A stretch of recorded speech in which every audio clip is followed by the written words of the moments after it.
The Explorer is one of my favorite designs from Rolex. In my mind, it's one of the most perfectly designed sports watches ever. It's a rugged outdoors watch that you can easily get away with wearing with a suit and tie. It could be the only watch you ever need, but it costs around 10 grand, so that's not happening. But about a year ago, Seiko did some re-releases of their Alpinist line that I think make an extremely appealing alternative to the Explorer for less than 1/10 the cost. So let me show you my new Seiko SBDC159, also known as the 1959 Alpinist Deep Lake.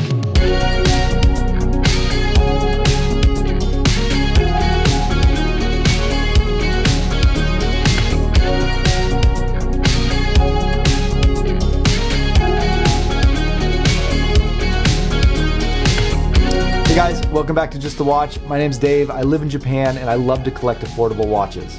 And one of the perils of living here is that they have so many amazing watches and watch brands, and oftentimes you can get some pretty great deals. This one that we're looking at today, I was browsing around on Amazon and I saw the price drop down to around $550 US. It was on sale, so I snagged it thinking, well, at the very least I can do a review on the channel, but pretty much as soon as I opened the box, I knew I was probably going to wind up keeping this one. It's taken me a while to warm up to Seiko, especially from a budget standpoint, but this one I think finally gives me everything that I've been looking for from Seiko. And as I said in the intro, I think this makes an excellent alternative to the Rolex Explorer. In many ways, this is Seiko's Explorer. It's a watch that was designed for mountaineering, yet it has an elegant and sophisticated design that can easily be worn in formal situations. And yet this is not in any way an homage to any other Swiss brand, much less to anything that Rolex ever makes. It comes from Seiko's Alpinist line, which is one of their most renowned watches. In fact, I believe the Alpinist was Seiko's first sports watch that they ever made. But this particular one is kind of a reissue of the original 1959 Alpinist. And it is absolutely gorgeous. Like, you have to see this watch in macro, which we're going to be doing a lot of here. But let's jump into the specs and see what Seiko's giving you for your money here. I measured the case diameter of the Seiko SBDC159 at about 38.5 millimeters in diameter. The watch does have an odd lug size at 19 millimeters, which will make it more difficult to find compatible straps. Lug to lug is a moderate 46 millimeters. And the watch is a little bit thick for this size at 13 millimeters tall. However, with that, you are getting a very slightly domed sapphire crystal and 200 meters of water resistance, which at least makes the thickness understandable. And while 13 millimeters does sound kind of tall for this size watch, it hasn't really bothered me at all on the wrist. Inside, this watch features Seiko's premium 6R35 automatic mechanical movement. We'll get into more detail about that movement in just a minute, but this is a movement that has 70 hours of power reserve, which is kind of its standout feature. Retail price here in Japan is 82,500 yen, which at today's exchange rate is roughly around $650. And in the United States, I've seen this one at right around $700. All right, now I have a lot I want to talk about with this watch. Like I said, we definitely need to jump into macro and get some close-ups of this dial because it's kind of crazy how cool it is. And this is my first experience with any of Seiko's 6R line of movements, so I want to talk a little bit about that as well. But first, I just want to talk about the reasons why I really love this watch. First off, I finally feel like this is a watch from Seiko where I'm actually getting everything that Seiko can offer. I've bought a number of their more affordable models, and with those I always felt like there were these kind of glimpses of greatness, just like some parts that were absolutely amazing and then some other things that just felt like compromises and cost-saving measures. Things like bracelets that don't match and hollow end links and hardlex crystals instead of sapphire. And while this watch still has a couple of kind of obvious misfires, like the crown is still not signed on this, for the most part, this watch gives me everything I've been missing from Seiko. And the things that it does well, it does better than any other watch that I've handled. Take the dial texture, for instance, on this. It seems subtle and almost a little simple, and yet it plays with the light in a way that I've never seen any other watch dial do. And the more you zoom in on that dial, the more intricate you see that it is. The handset is just absolutely outstanding. They're crisply cut with a unique finish where half of it is brushed and half of it is polished, which not only looks amazing, but contributes to some of the best legibility I've seen on a Dolphin style handset. And another thing that I love about this watch is that it has its own history and heritage to it. This is one of Seiko's own original designs. It doesn't look like a Rolex or an Omega or any other Swiss watch. It's pure vintage Seiko. And yet this is a design that is both interesting and beautiful. It's unique but elegant, refined, and yet very rugged. This is a watch that really can be worn in pretty much any situation. And it's because of all of these reasons that I feel like this watch makes such a great alternative to the Rolex Explorer. For about 1/10 the cost of the Rolex, you're getting a watch that basically does everything that the Explorer does. Maybe not quite in the same way or to quite as high a standard, but it does all of those things really well at a price that's reasonable and attainable. And I really think that's why this watch has kind of latched onto me in a way that many of the other Seiko watches that I've tried haven't. If you're enjoying this style of review, do me a favor and hit the like button. And if you haven't subscribed to the channel, please do. I try to keep the focus here on affordable watches. And in addition to doing reviews, I cover a variety of watch-related topics. And if you're looking for a good affordable watch, Joma Shop recently asked me to give my selections for the best affordable watches on their site. So I'll leave an affiliate link to that page down below in the description. Do me a favor and check it out if you got a minute. All right, with that out of the way, let's zoom in and take a look at some macro shots. Let's start with the dial. Now, from a normal viewing distance, this looks kind of like a pinstripe pattern on this dial. But if you look closely at it with the naked eye, it starts to look kind of like ropes or metal cables or something like that. And it has a very subtle kind of 3D effect depending on the way that the light hits it. It's a little bit mesmerizing while also being dead simple at the same time. Like, this dial is not distracting from the legibility in any way. And that's a really tough trick to pull off. 9 times out of 10, you get a watch dial that's maybe a little boring and that you've seen done everywhere else, or is like so over the top that you can't read the time. And when you start jumping down into macro levels looking at this dial, that's when things really look crazy. Like, it makes me curious how Seiko made these dials, because when you look at it, it almost looks like it's some kind of incredibly intricate 3D printing going on here. Those little pinstripes not only look like cables or ropes, they start to look like DNA structures with these spiraling ladders stretching across the face of the watch. Another unique feature of the dial is the minute track. Traditionally, the minute track is placed around the outside of the dial, but in keeping with their original 1959 design, in this case, a ring housing the tick marks for minutes is placed just inside the markers. This simple change gives the watch a very unique visual look. It also plays with the light slightly differently than the rest of the dial and kind of breaks up that mesmerizing pinstripe pattern. And when you get down into macro, you can see why. This little ring is actually set down a little bit deeper into the dial, and it has a grooved pattern of concentric circles. Finally, the hour markers are beautifully applied and polished, and they feature a design that is totally unique to the Seiko Alpinist. You're getting triangles at 12, 3, 6, and 9 that are meant to represent mountains, given that the original intent of the Seiko Alpinist was for alpining or mountain climbing. The triangles at 3, 6, and 9 are divided down the middle, but there's a special one at 12 o'clock that has kind of a very interesting, almost cathedral-like pattern to it. And I love how that subtle difference helps you to instantly orient the watch and recognize which marker is your 12 o'clock marker. Now, something that I'm sure is going to drive a lot of people crazy is the 3 o'clock date, which completely cuts off one of those markers. And yeah, the aesthetics would have been so much better if you would have been able to keep all of the triangular markers intact on this dial. But you know what? I'm a guy that has to have a date on my daily wear watches. For me, that is an essential feature to a watch. I agree it hurts the look, but for me, it's a trade-off I'm willing to take. Finally, let's look at the handset on here, because that was actually one of my favorite parts of this watch, and it really took me by surprise. The length of the hands is perfect, and I especially love the long, slender minute hand. It stretches almost to the edge of the case, and yet because they have the minute track placed kind of in the middle of the dial, it actually gives the effect of the minute hand being a lot longer than it really is. And the finishing on these hands is just spectacular. By dividing the finishing between brushing and polishing, it really creates this kind of very sharp 3D effect for the handset. It makes them look much more beveled than they actually are. And the multiple finishes actually really enhance the legibility. Typically, handsets that are completely polished will disappear in some lighting and completely come alive in others. Whereas handsets that are all brushed will look a lot more kind of toolish and utilitarian. but have better overall visibility. By using both finishing on the hands here, Seiko seems to have found a way to have the best of both worlds. You can always see the brushed edge of the hands, letting the polished edge play with the light and come alive in some lightings and kind of subtly disappear in others.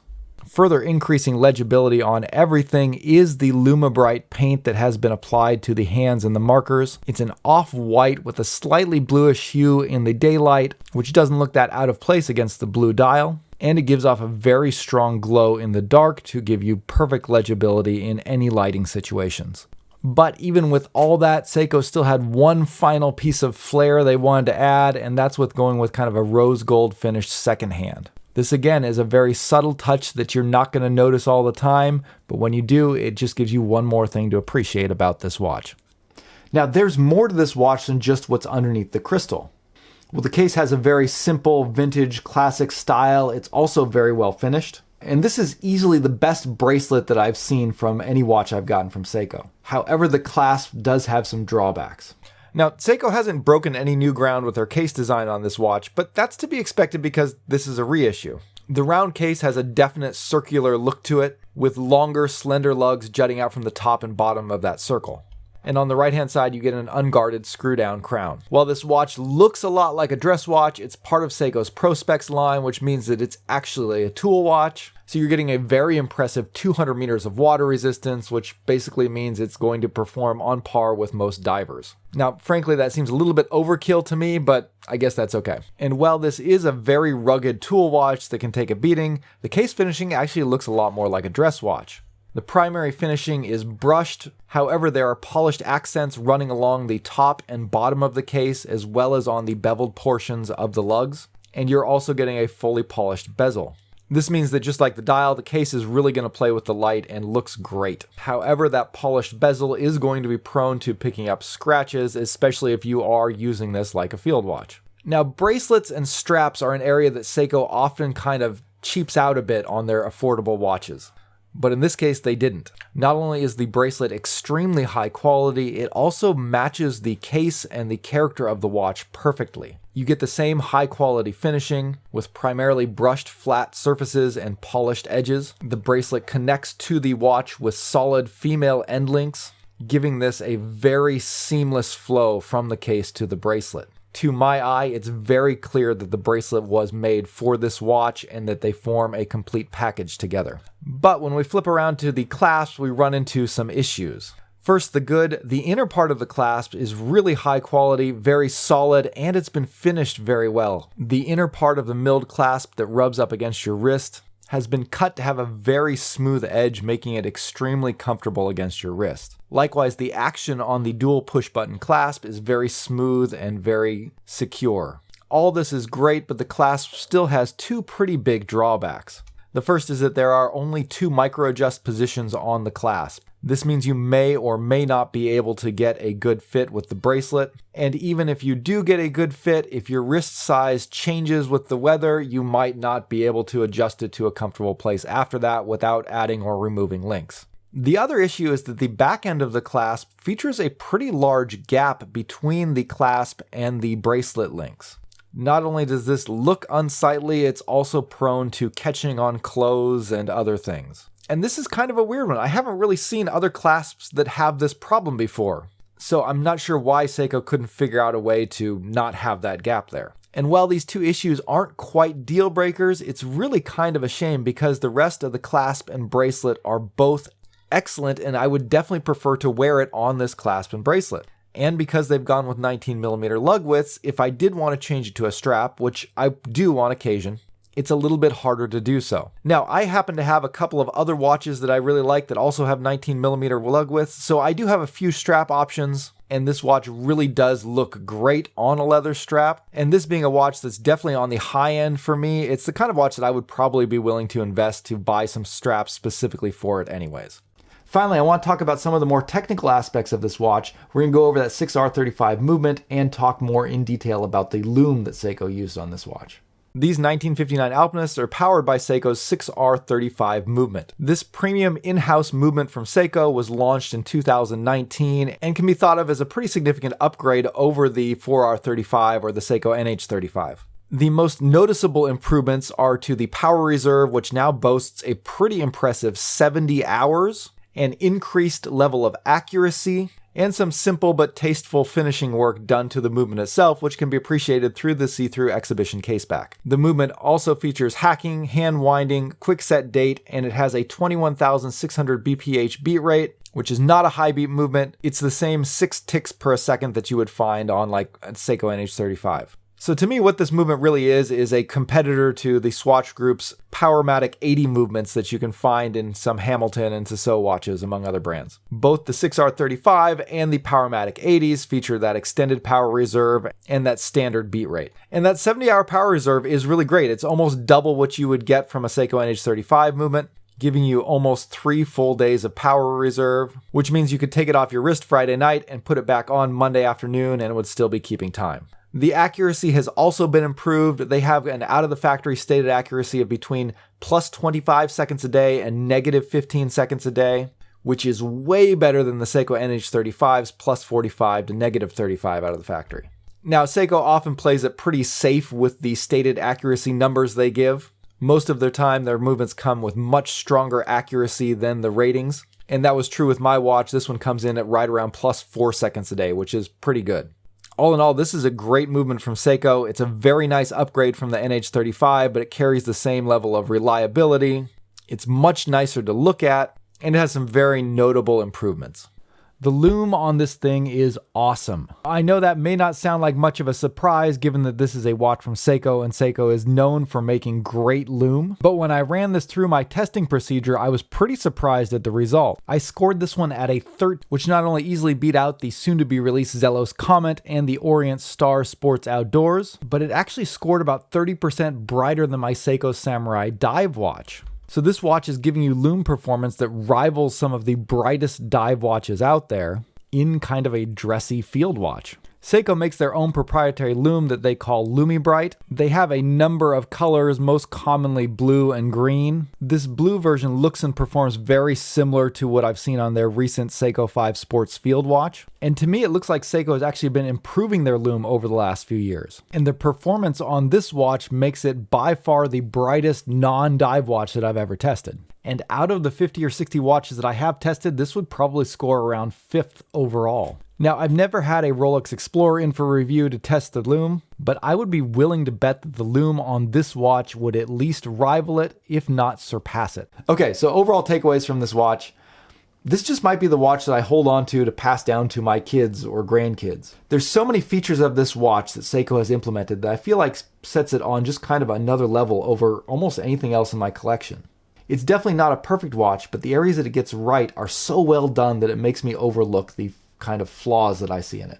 Personally, if I were designing this watch, I would have loved to see them go with 100 meters of water resistance and try and drop that thickness down to something like 12 millimeters instead of 13. I still don't know why Seiko refuses to sign the crown even on a $700 watch. And I'd love to see a clasp that has more micro adjusts and doesn't have that awkward gap between the clasp and the bracelet. It's things like this that kind of leave you scratching your head when Seiko gets so much right and yet they have these little things that just kind of annoy you.